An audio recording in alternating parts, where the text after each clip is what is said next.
The next part of the system we're going to look at is the project site. This option can be found below the schedule option in Project Online.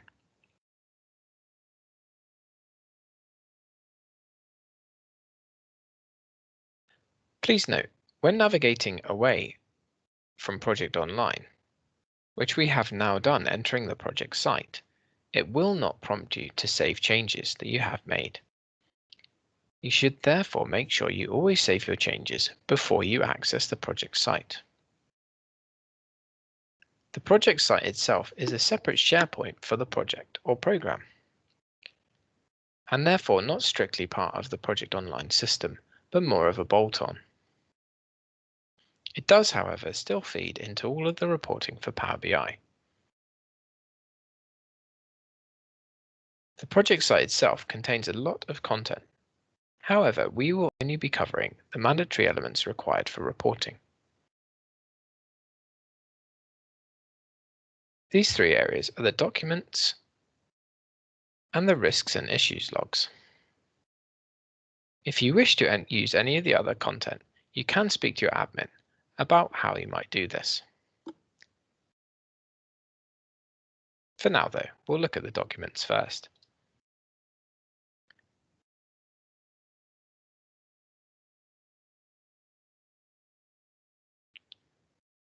The Documents section is effectively a store for you to store all files important to the project or program.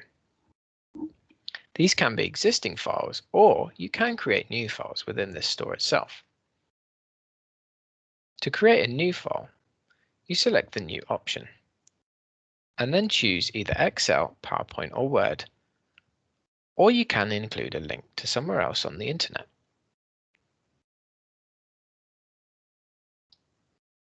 You can also upload an existing document by clicking the Upload option, and then by clicking Files. This will provide you with a navigation pane where you can select the file you wish to include.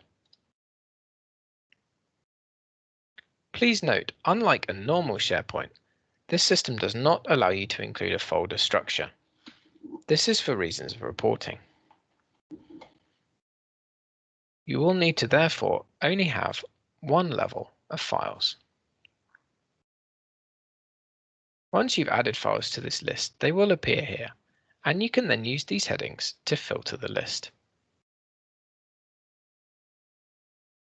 You can also edit the documents straight from the store and save them straight back in. Anybody in the project team can access any of the files saved in this area. So this is good for group editing.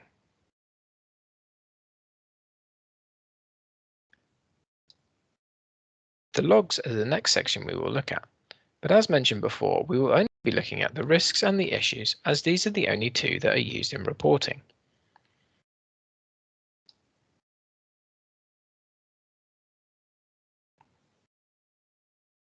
Risks is essentially your risk log, and as you can see, I have already added a risk.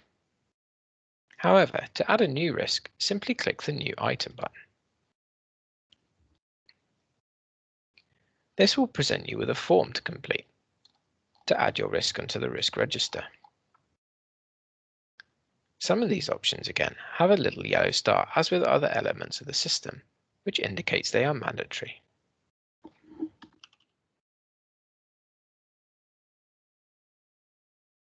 Description allows you to add a description of your risk, and raised by is who raised the risk.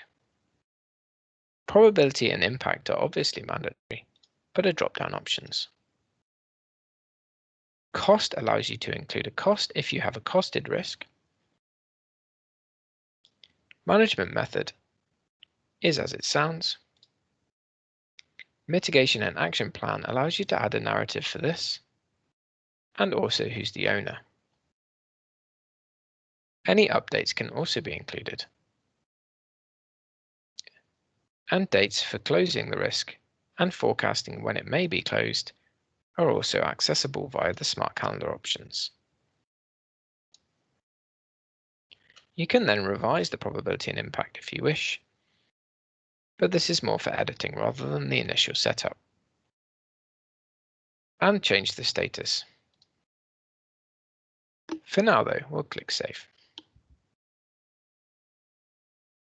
You'll see this has now added my second to the risk log.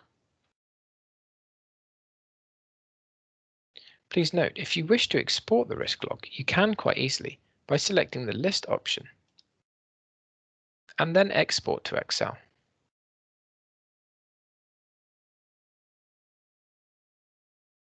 You can also filter your list by using the headings, as with everything else.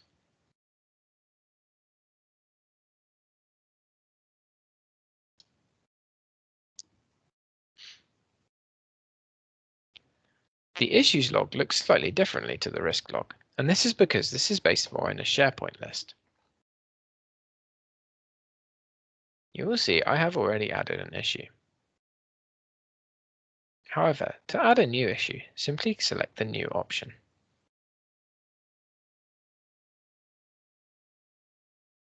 As with risks, this will provide you with a similar looking form completion. Again, mandatory fields are indicated by a yellow star. But these options are fairly straightforward for an issue. Once you have finished completing, again you must click the Save option. You will see it has prompted me to complete a mandatory field.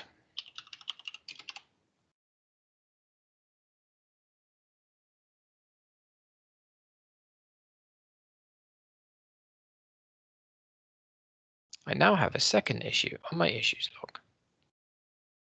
Again, these can be filtered using the headings, and I can easily export this to Excel.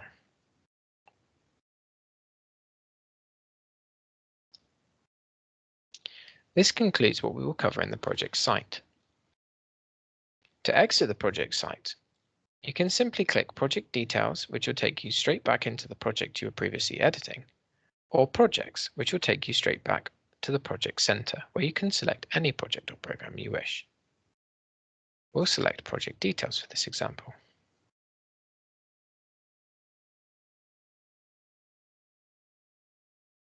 And now I'm back in the project in Project Online. Please note that the project is still checked in, and I did not need to check the project out to access the project site or make any amendments. This is because once you access the project site, it is almost effectively automatically checked out to you so that you can make any amendments, and checked back in again when you access back into Project Online. But you do not need to do this as a manual process. It will remain checked in if you left it checked in, or it will remain checked out if you left it checked out whilst you are editing the project site. This concludes this video.